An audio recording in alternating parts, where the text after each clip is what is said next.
എറണാകുളം വടുതലയിൽ അയൽവാസി തീ കൊളുത്തിയതിനെ തുടർന്ന് പൊള്ളലേറ്റ ദമ്പതികളുടെ നില ഗുരുതരമാണ്. വിടുതല ഫ്രീഡം നഗർ സ്വദേശികളായ ക്രിസ്റ്റഫറും ഭാര്യ മേരിയുമാണ് സ്വകാര്യ ആശുപത്രിയിലെ തീവ്രപരിചരണ വിഭാഗത്തിൽ ചികിത്സയിൽ കഴിയുന്നത്. ക്രിസ്റ്റഫറിന് 50% പൊള്ളലേറ്റിട്ടുണ്ട്.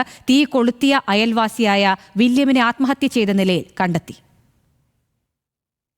വടുതല സ്വദേശി ക്രിസ്റ്റഫർ, ഭാര്യ മേരി എന്നിവരെയാണ് അയൽവാസിയായ വില്യം കൊലപ്പെടുത്താൻ ശ്രമിച്ചത്. വില്യമിനെ പിന്നീട് തൂങ്ങി മരിച്ച നിലയിൽ കണ്ടെത്തിയിരുന്നു. വടുതല ലൂർദ് ആശുപത്രിക്ക് സമീപമാണ് സംഭവം നടന്നത്. വ്യക്തിവൈരാഗ്യമാണ് ആക്രമണത്തിന് കാരണമെന്നാണ് സൂചന. ഇന്നലെ രാത്രി 8ഓടെ പള്ളിയിൽ നിന്ന് മടങ്ങുകയായിരുന്ന ക്രിസ്റ്റഫറിനെയും മേരിയെയും വില്യം വഴിയിൽ തടഞ്ഞു നിർത്തി പെട്രോൾ ഒഴിച്ച് തീ കൊളുത്തുകയായിരുന്നു. പൊള്ളലേറ്റ ക്രിസ്റ്റഫറും മേരിയും ആശുപത്രിയിലേക്ക് പോകാൻ വാഹനത്തിൽ കയറുന്ന CCTV ദൃശ്യങ്ങൾ ന്യൂസ് മലയാളത്തിന് ലഭിച്ചു. ഇരു വീട്ടുകാരും തമ്മിൽ തർക്കം നിലനിന്നിരുന്നു. വില്യമിന്റെ ശല്യം കാരണം ക്രിസ്റ്റഫർ വീട്ടിൽ CCTV സ്ഥാപിച്ചിരുന്നു. വില്യം ക്രിമിനൽ പശ്ചാത്തലമുള്ള ആളാണെന്നാണ് നാട്ടുകാരും പോലീസും പറയുന്നത്. സ്വത്ത് തർക്കത്തെ തുടർന്ന് ചുറ്റിക കൊണ്ട് സഹോദരന്റെ മകന്റെ തലക്കടിച്ചതിന് വില്യമിന്റെ പേരിൽ നേരത്തെ കേസുണ്ട്.